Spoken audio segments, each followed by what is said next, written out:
You are now listening to the KB Show. All right, welcome. First ever podcast for KB Show.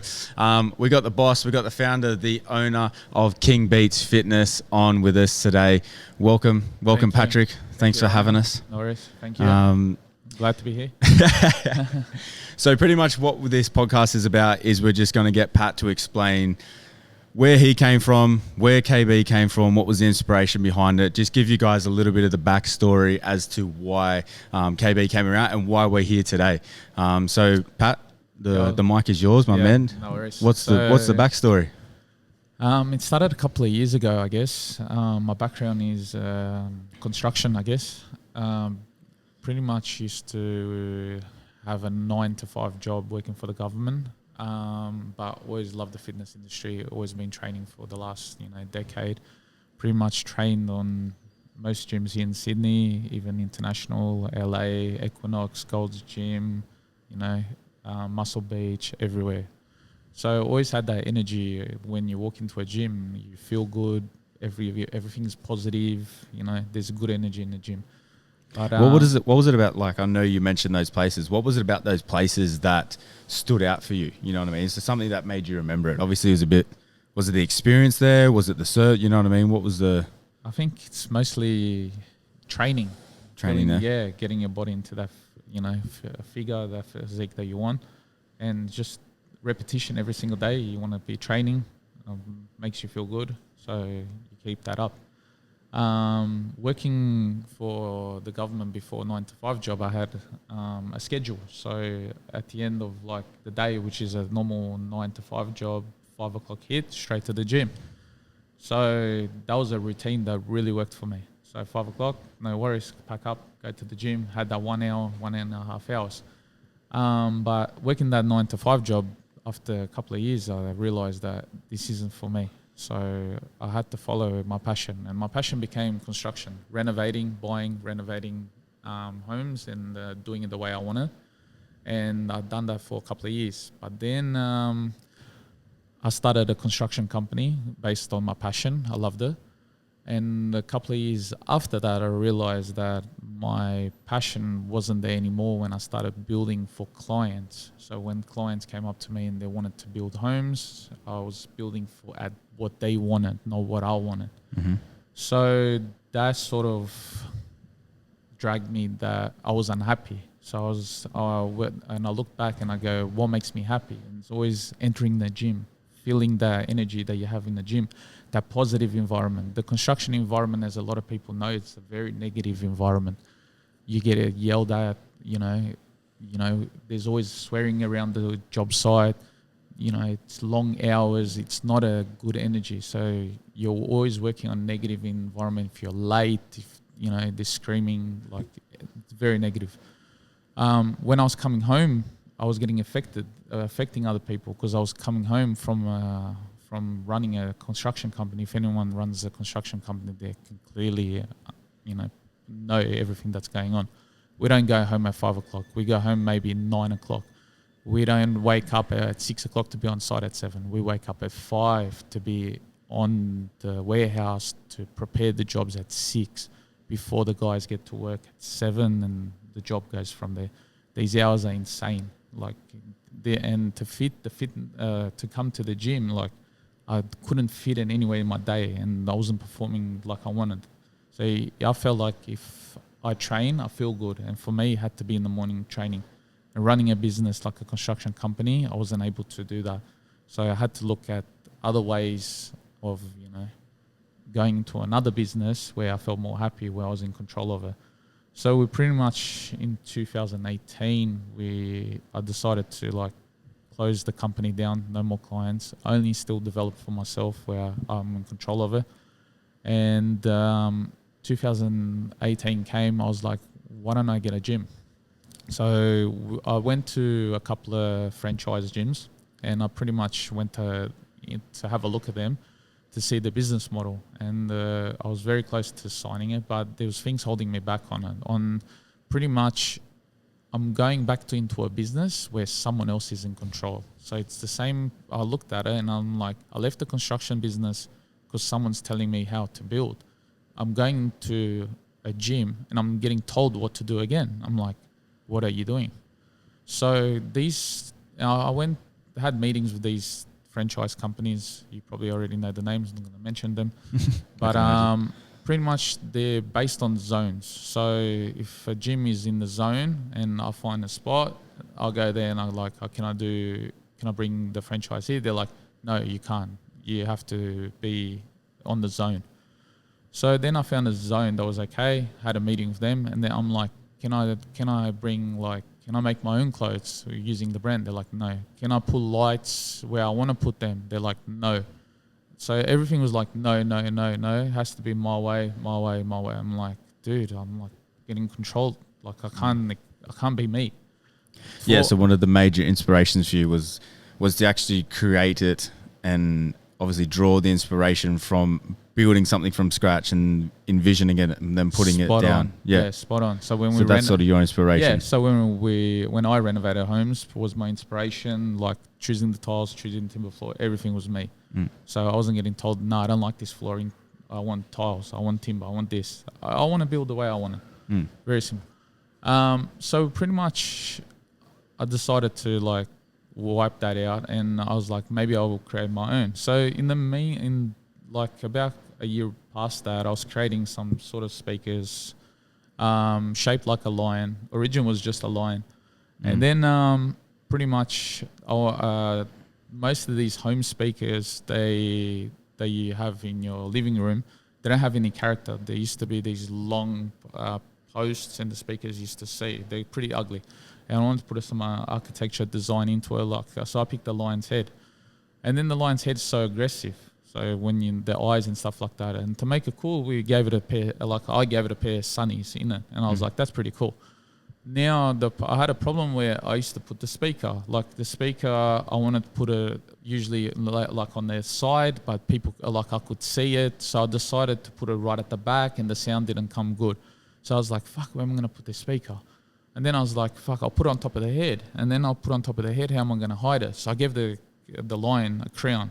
So the crown was perfect, the speaker was on top. And then I'll put the amps behind it. So this was all designed, the speakers are like 600 by 600. I don't even know that. That's mad. Yeah, so they're found downstairs in Glebe, next to the booth. Yeah, you can see two there.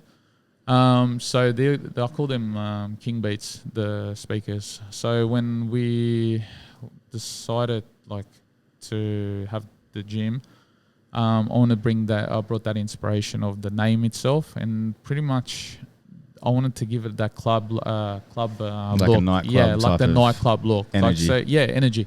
So it's pretty much putting an inspiration of a nightclub where I remember going into nightclubs, it was very like energetic, energy everywhere, everyone's in a happy place and stuff like that. That's what you want. You don't want to go to, a sad place and feel sad, and why would you want to be there? There's no energy to it. So the King Beats got created based on like a nightclub inspired area with a gym fitness. But now we want King Beats to be an experience. So when people come to Sydney, they come to King Beats. We're planning so many things that are outside of the fitness industry that gyms haven't done before, which is, I find it exciting and doesn't feel like work. Feels like just a day like living. That's what I feel like. I don't wake up every morning and go, oh shit, I got to go to work. No, man, I'm going to fucking live. I'm going to go out there and I'm going to give everything I got that day. So we've got so much shit planned and we're just going to fucking do it pretty much. Yeah. So no holding back. So that's pretty much like how we sort of got to this point, obviously. As you can guys see, we've built a sort of podcast. This is actually on top of King Beats Gym that we sort of fitted out ourselves. Yeah, definitely. There was a bit of struggle that went into it. But obviously you've spoken about this a few times and like pretty much your inspiration, and as you said, you want to do things for yourself, but you always just want to do cool shit. Yeah. And I feel like that's like King Beats, you know what I mean? Like you walk in, there's murals on the wall of like Dwayne The Rock Johnson, Conor McGregor, all this cool stuff, and every little detail is just perfect. Like even from the front desk where it's like a half-porn slab, it's like not many people would notice that, but it's that little like 1% that's just like so It's unique. And we freestyled everything. That's what I love about it. Like we're so like, we don't have sometimes we've got a rough idea, or the ideas are on the notebook. But when we're building, like we're just like inspired, let's do this, let's do that. It's not like anyone telling us, oh no, I don't like this picture, I don't want this one here. I don't like the front desk like that. We're pretty much like building as we go. And that's what, like, if things don't work, we'll make it work. It's simple as that. There was so many things there. People go to us, he goes, oh, what architect did you use? What designer did you use? It's like, dude, there's no designer here, man. This is all in the head. He goes, what the fuck? He's like, how do you build shit like this? He goes, I've never seen anything like this before. I'm like, dude, it's just build something that no one's ever seen before, and everything is just like, it's done. It's crazy, but it just gets done really, really well. I think that's quite interesting as well. And usually if you were to think of someone getting into the fitness industry, like opening a gym, studio, whatever it may be, you sort of think of someone who may have been like a PT for a little while, has been in the fitness industry for a little while, and they're trying to move into their own gym. And obviously you coming from construction, it's quite a different, interesting take, because you've brought your flavor of like how you would renovating homes, and you brought that in. And I kind of think it works really well for you, because even now you can, anything that you don't like, you can sort of change on the go. And it's not as if you have to get a contractor in and sort of pay. So you sort of save money in a way by doing it yourself. But it's so like inspiring to obviously see something so fresh than, as you said before, sticking to the constraints of being in a franchise, like as you were talking about before. 100%. I see a lot of PTs, like I think every PT's dream is usually to own a gym. I reckon I speak to a lot of PTs and they're like, what's your dream? It's like, I want to own a gym. That's, you know. Yeah, very common. That's a very, very common. And it's like, how are you getting there? He goes, I have no fucking clue how to get there. It's so expensive building a gym. It is so expensive building a gym. So pretty much when building a gym, I've done as much research as possible. Even though I went on to other gyms, I observe what they do. I observe where the machines are, the location of them, like where the speakers are, what flooring they got. So I'm very observant. I might sit back and just admire the place, see what people are looking at, what members are looking at, where the machines are, where all the equipment is. You know, are things on the way? Are the mirrors in the right location? You know, are the lights in the right location? Yeah, you know? Really putting yourself in the members' eyes. Putting in the members' eyes. You know, when people walk in the gym, what do they feel? You know, where they're going. Are they going to the lockers? Are they going straight to class? Are they going straight to the cardio equipment? What do they see on the way? So all of that little detail makes a big difference, especially in the city gyms when every square meter counts. Like you do not want to waste 1 square meter. You got to make everything move, very flowing. You know, our King Beats here, like we've got a lot of machines, and you know, like to put that many machines in that square meter rate, I think it's you know, it's an experience right there. It is pretty impressive, and because everything has to work with each other. Like you can't waste. If it was out west, there's a lot of space that can be wasted, and there's a lot of more room. But of course, you know, every square meter in the city has to count. And you know, looking at my experience on learning how to put all that together, I did watch a couple of YouTube videos, and there's always things that you learn even on the job. And some tips, like it happened to me just you wouldn't believe it, just yesterday. So I was training in another gym, and an old mate came to me and asked me, he goes, Pat, you own a gym, don't you? He goes, yeah, I do. And he goes, I've seen it, man. He goes, how's it going? I go, great. And he goes, man, look, I've been doing PT for 4 years, and I'm about to sign a lease today for a little booth, a little studio. You know, I want to expand my business. I've got clients and I expand. And I go, okay, that's great. He goes, what tip can you give me? I'm like, look, have you checked the acoustics? Check your flooring. You know, do you have plans for that? And he goes, well, I'm going to put rubber mats. And acoustics, for like anyone wondering, that's like soundproofing, also vibration. Vibrations, I didn't know acoustics before I got So sometimes floor mats, like, you know, your general house floor mats aren't going to do the job for when you're dropping equipment. Like there is a lot of things that go into acoustics, and based on my construction experience, I had a little bit, but I still had to research a lot. So this guy goes, look, I'll give you a tip. I go, look, what's next door to you? And he goes, oh, there's a chiropractor, which is very good. I go, look, go to the chiropractor and just double check in towards sound and music. If you're going to be playing music in there, you might upset the neighbors and you might have more problems. He goes, oh, fuck, I didn't think of the music. It might cause a problem next door. No one's to get an appointment when you got cranking music next door. So he's like, shit, I better go check. So he didn't, he went and checked. But happened today again, I bumped into him and I asked him, I go, how did you go with the sound? He goes, dude, to be honest, I thought about it and I went there and I checked. And he goes, look, the chiropractor only opens at 9. So between 6, where I'm going to be the busiest, to about 9, he's not going to be there. So that's going to be fine. So I go, well, that works then. Well done. And then I thought, I go, look, I'll give you another one. I go check the air conditioning. So pretty much he goes, oh, what's wrong with the air conditioning? It's got air conditioning. I'll go, please go check, because sometimes there's problems, okay? So now he went and checked. So he gave me a call. He messaged me and he goes, man, you wouldn't believe it. The air conditioning doesn't work. Yeah. I was like, fuck, see? He goes, man, I'm going to get the landlord before I sign to fix it. I go, wow, man, see? I think there's a lot of tips that people learn along, and these tips can be very expensive. Like if you're signing a lease in a big place and like you see the air conditioning, oh, wow, it's got 1 or 2 units. That's good enough. But you didn't check. I go, how do you know it's going to be good for a gym? He goes, oh, it's got 2 units, you know. But look, I noticed when we built KB in Glebe, we installed 4 units. He goes, if something breaks, you know, then you're down. If you only got 2 units and something breaks, you're down to 1 unit or 0 units. So, you know, the landlord sometimes can put these things in place if you know, on the leases, if you negotiate them.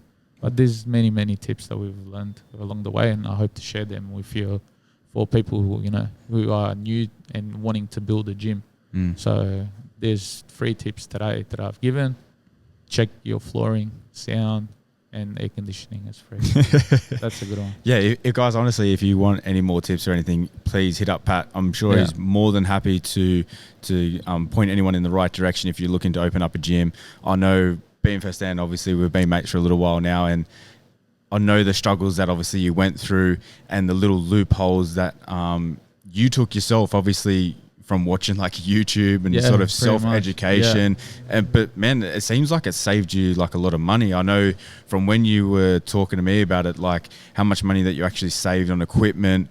You went out and got quotes, and like you even did you go on a trip overseas and stuff? Yeah. Let's talk about that a little bit. So when we designed KB, we sort of went to the major brands. Like, as you guys know, the major brands, we went to them and we got a quote. So towards dumbbells, cardio, all the just the whole gym. All the cable machines, you know, play-lifting, all of that. So we ended up getting a quote, and this quote was like enormous. And I was like, shit, man, equipment really, really is expensive, you know. And I was thinking, I was like, why the hell am I promoting, like, you know, one of the major brands dumbbells? You know, why am I promoting? They're charging double the cost of that, like, you know, based on their brand. So I decided you're pretty much just paying for the brand rather than actually paying for the actual machine. It's a dumbbell is a dumbbell. Like, it's built the same, it weighs the same, but I'm paying more for a brand that I'm promoting, which is nothing to do with a brand that I originally want. Yeah, it's got nothing to do with your brand. No, nothing to do with the brand. So I was like, again, I'm getting told that I need this when, you know, I don't want it. Yeah. So I was like, I better do more research about this. So they ended up pretty much finding suppliers in China. I guess everything's made in China these days. But say, for example, if a dumbbell costs $1,000, like, you're going to go to China and you're able to print your own brand, whatever you want to do, for maybe 1/3 of that, which is insane. The trick on this is to order quantity, which I want a quantity. So if you're going to China just to order 1 to 10 kilos, that's not going to be enough. That's going to cost you a fortune. But the way I wanted, you know, 2.5 to 60 kilos. So I was ordering quantity, which comes in a pallets, and it becomes 1/3 of the cost. I think it's important for you to, you know, when starting a business, really think what you're going to create. Not just buy things because people tell you to buy because they're good. Of course, the dumbbells are good, but they do exactly the same thing. And when it came to equipment as well, while while I was doing a bit of research, it's like, well, I've done my own brand to the dumbbells. I go, let's look at pin-loaded machines and cable machines. So I started doing a bit of research and I found a supplier as well for that. So I messaged them. We've been in contact for 4 or 5 months in contact, and I made a list of everything I needed, and I pretty much was about to press the green light.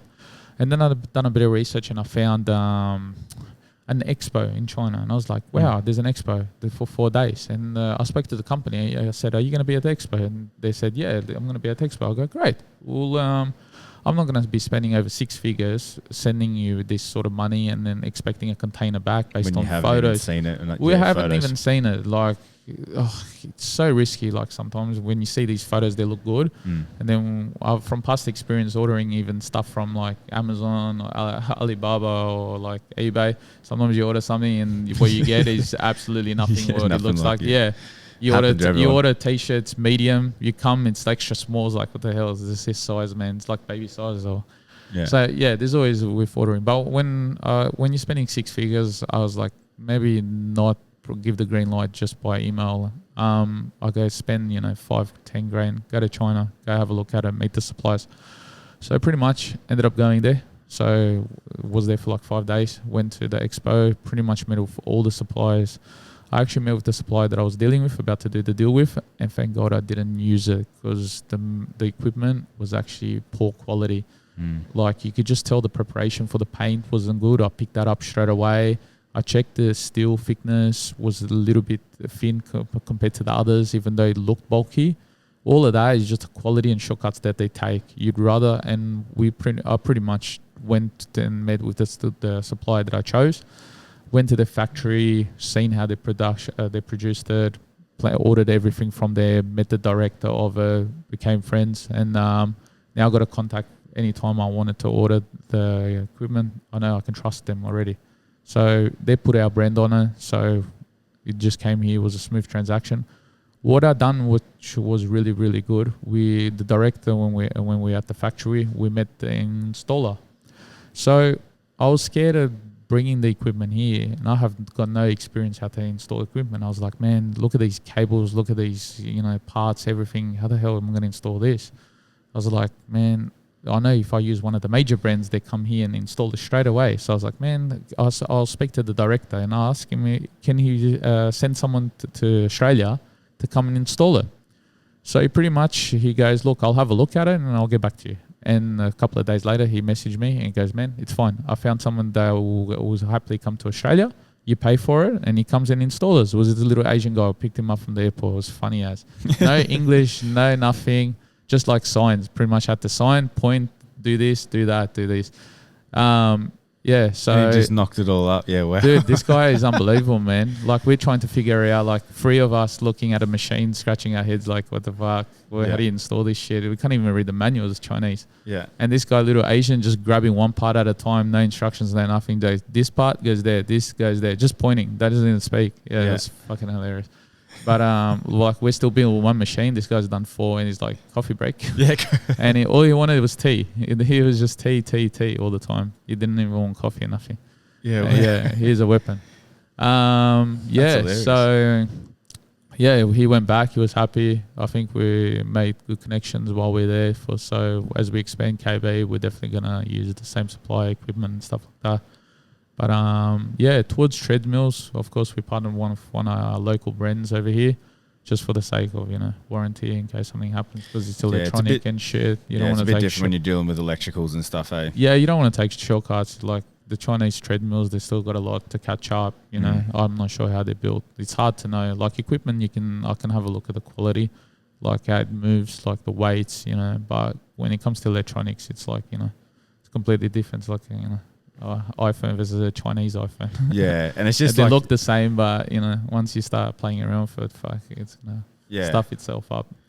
I think it's also just the ongoing maintenance of it as well. Like, obviously, you were lucky enough to get someone to come out and install, but I'm sure they're not going to send someone out if a treadmill breaks down all the way from China. Exactly. It'll probably be the same prices. Definitely ain't going to happen. Especially if you want parts, I think that's the main thing. Well, if something breaks here, like, the major brands can fix it. But look, I don't think anyone's gonna break these like pin-loaded machines. They're pretty tough. They're steel. But when it comes to electronics, then definitely can stuff itself up pretty quick, or like errors pop up on the screen that need to be fixing local. Yeah. Just get them straight knock on wood.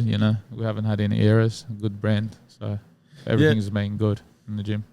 Well, what has been some struggles? Obviously, we've spoken about some tips that people can take away from this if looking at gyms, and I'm sure you've had plenty of struggles along the way. I've heard a few stories. What was three main struggles that like stick out for you where you're just like, man, I don't know if this is gonna go, or I don't know if this is worth it, type of thing. Oh, dude, there's been so many. I know it's like hard to just shoot straight off the top of the dome. I think as a business owner, you go through struggles every day. Yeah. Like there's always something new. You wake up and it's like, what's gonna come today? I think you grow from these experiences. Like you become a better person growing from these tackles. Like if business was easy, everyone would do it. Yeah, it's 100%. How you come out on the other side of it, put it that way. So if you go into business, expect to struggle, expect to learn. No one's going to tell you, oh, my business is doing great, I have no problems. That shit doesn't fucking work, man. Like you need to, and it's a way to learn. Like if you don't have the struggles, how are you going to learn? Yeah. If something like, for example, a machine broke, I fixed it. I learned how to fix it. Now it broke again, I fixed it. Yeah. I didn't call anybody, I just fixed it. So in business, like, systems will go down, you fix it. Like, so I think I feel like, that's super important, especially if you're an entrepreneur, to realize that some fuck ups and some failures are just learning lessons. You know what I mean? Everything's a learning lesson. You can come back and just come back to it. And I think that's something that like you're very, very good at, is understanding that anything that goes wrong is just a lesson. Yeah. It's just everything. Like a little bit of more added time that you got to devote to something. Yeah. Like even when we were building out this booth, it's like, we had to like cut these things off, don't get me and going like on this booth, man. This whole thing was just like But you're always a lot of freestyling on the booth. Do you want me to tell the story? What happened with this? Go on then. So pretty much very much KB style, this booth. Pretty much KB style. So we didn't measure the door pretty much. So we went out, we found this mad sofa, couch, whatever it was. We pretty much called the owner. We made a deal. It's like we were on our way. And then on the way, halfway there, we're like, man, we didn't measure the door. We didn't even know if this thing's going to fit. So we went there. And we just keen to get one. We're just so keen to getting it. And then we rocked up there. We measured the opposite way. Instead of measuring first and going there to check it, we measured there and then came back. We gave also $50 deposit. And by the time we got here, we knew we lost a $50 deposit because we measured and was like, this way too big. She calls me up, is it fit? I go, nah, keep the 50. It's not gonna fit. I go, silly bugger. Oh fuck. Yeah. Oh man, and even these ones that we got now, it was originally like a massive one. Well, originally it was meant to be a U shape. Yeah, this whole thing. Honestly, again, it's the design. Like honestly, we can go back and post this on social media and so before and after. And again, we are freestyling. And guess what? I love this design way better than the other one. Yeah. Honestly, the one that we drew up, this is way better. Exactly. Like it's like if I had a client telling me, guys, I want the U-shaped booth. And it's like, okay, you get this. But now we built something way better. Yeah. Like the TV was meant to be like on the right-hand side. There's nothing on the right-hand side. But it turned out a lot better than expected. But it's turned. Yeah, no, I'm super happy with it. But what is the actual thesis behind this? Like, what are we trying to achieve out of this podcast? I know, dude, let's share the experience. I think it's important for us to share what we do in the fitness industry. It's like a journey. Like, I think we're going to make mistakes, and sharing those mistakes for people to listen and for people to get educated, because honestly we're making mistakes every single day. And let's document that for someone to listen and go, oh shit, they've done that, and like, let me not do that. Yeah. So if they get educated, like there's so many personal trainers out there, there's so many business owners out there, and honestly, I think we just need to get together and just like listen and just like, educate ourselves to avoid us making these mistakes. If we all listen, we're all learning. It's all about learning, man. Honestly, just keep learning. Other business owners are making mistakes. If I learn from them, I'm like, wow, I'm not going to do that. That's smart. Yeah. Thanks for educating me. So it's it's a good way, man. I like the idea of obviously For me, like obviously being a PT, just to being able to educate clients, but obviously you from being into a business background, you've done construction, obviously moving into the fitness industry now, you've got a wealth of knowledge that you can give in the business space. You've sort of been there, I've been there, done that. You're still on the journey. Yeah, but still at early stage. Still at early stage. Very early. But, very, very early. But still, it's huge. This isn't going to experience go at the same nowhere. time, We're you know here what I for a mean? long time. Yeah, exactly. So this lease here is 20 years. We're here for a long time, man. I'll have Good. a lot This of white booth hairs, man. This booth isn't going anywhere, Yeah, man. there'll be like, by the 20 years, there'll be like 4 different booths, man. I'm not pulling this fucking thing out. You almost dropped it on me the first time. Man, Tripping up the stairs. Yeah, that was Drop it on me. ludicrous. Still sore from that. Well, Yeah, can we give a little taste of like what is to come for like people out there? Obviously, we've spoken about doing events. We don't have to go super in depth of it. But, it's something that we really want to do. Really want to build a community and give back, obviously. So where do we want to go? I think KB has to be an experience. Like when people come to Sydney or they come to Melbourne or they go to Brisbane, where the KB is going to be, or they go LA or Dubai, whatever they're going to go, there will always be a KB there. And I think a KB has to be more than fitness. So when someone comes here, it has to be more than fitness. So we're going to keep these, as you guys seen already in Glebe, when you guys walk in, the energy that you feel there. We're going to do a lot more things on the next ones that are coming, more than just fitness. So when you walk in there, you'll see a lot more things that usually you don't see in a gym. So we can't tell you what we're going to do just yet, but I'm so pumped. Don't expect to be just a gym. That's for sure. It's not just a gym. You're going to go there and you're going to be entertained. Yeah. So you're going to go there. It's going to be an experience. Yeah. So, even just the layout and like how everything comes through into fruition of it. Dude, it's going to be sick. I don't think any gym even had a DJ until we brought it up. I've noticed a lot of gyms are putting DJs in there, but I think I think some studio gyms brought them in on weekends and stuff like that. Through KB, we've had probably every single owner of every other gym in Sydney has come here. That's honest truth. Yeah. I've seen you guys rock up to the front door and I meet you guys. And it's amazing to get, everyone coming to your gym. They're coming here for a training session. Some of them just walked straight in, bought a towel, didn't train and walked straight out, took a couple of photos. That's nice. Yeah. But, don't expect the second one to look like this. You guys are all going to come back and take more photos of the second one and take it back. Don't worry. Yeah, man, I can't wait. Obviously, we're not going to go into too much detail, but it's going to be sick. Yeah, it's going to be sick. Can't wait.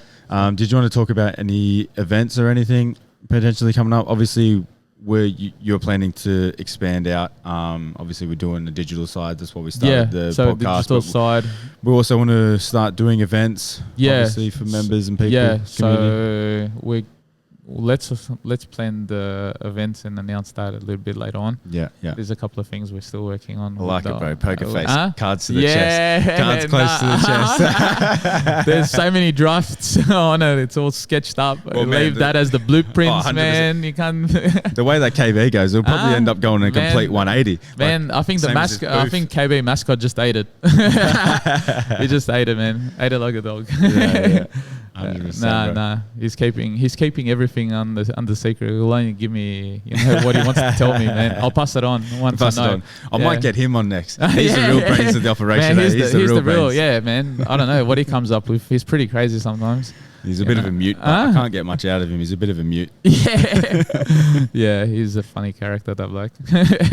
Man, he'll be around sometimes, Yeah, definitely. Yeah. No, he'll pop in when he wants. He's got a busy job. He's got a busy job. You'll see some of him with content around. Yeah. But man, I'm super excited for obviously everything that's going to come from this. Obviously, I'll be doing a lot of the social media side, but we'll be covering a lot. Obviously, we spoke about the expansion of KB, the events that are coming up. And as I said, if you want to reach out to Pat about anything. If you guys want any questions in regards to fitness, if I can help, I can help. Yeah. I guess, I can't. Some questions I can answer. Some questions. So, yeah, man. Not much personal training, but, business and stuff. Business side. 100%. Business side, throw me any question. I'll gladly help you. Yeah. If you want personal training, then right. That's me, Hey. guys. I'll take over from here. Yeah. All right, man. Well, Thank you for having me on. No worries, my bro. Well, thanks for having me here, man. No worries. Hey, in the KB studio, built it all out. Yeah. Even though you dropped a freaking lounge on me, that's all right. We'll let that it's slide. all right. I'm glad to have this space. Grateful. Lucky the lounge is actually fitted this one. We still had to dismantle we had to dismantle this thing in 3 parts. You guys see the sides, had to like pull it apart, fit it through the door, and then actually put it back together. Yeah. The vlog should be. The vlog will come out before this, eh? Of the making of it. Yeah. So that you'll see the vlog. Dude, obviously, they'll see the vlog of us leading into it, and there's just like pulling so many these things things that went off, wrong. and it's just like absolute. It was fun. It was fun, and then like considering like how it turned out, the amount of things that went wrong, and like. We're putting the panels. We were putting that the it actually acoustic came panels together. in the ceiling, and they were like falling off using the product that we bought. And we're like, this guy said, like, "Yeah, this product's gonna work." Yeah. And I'm like sticking it on. 2 seconds later, it's falling off. We're like, down. "Fuck!" Oh, I was like, "How's this shit gonna stick?" I'm pretty sure everything that we put in, we had to like re-pull that out and reposition. Yeah. So everything, it turned out good. You guys will see. Yeah, happy about it. Happy about it. Anyway, guys, till next time. Thanks again, Pat. Thanks for worries. coming on and giving up your time. But Thanks thanks for listening to the first episode of the KB Show. Let's go. Welcome. Let's Stay go. with the journey. Thank you.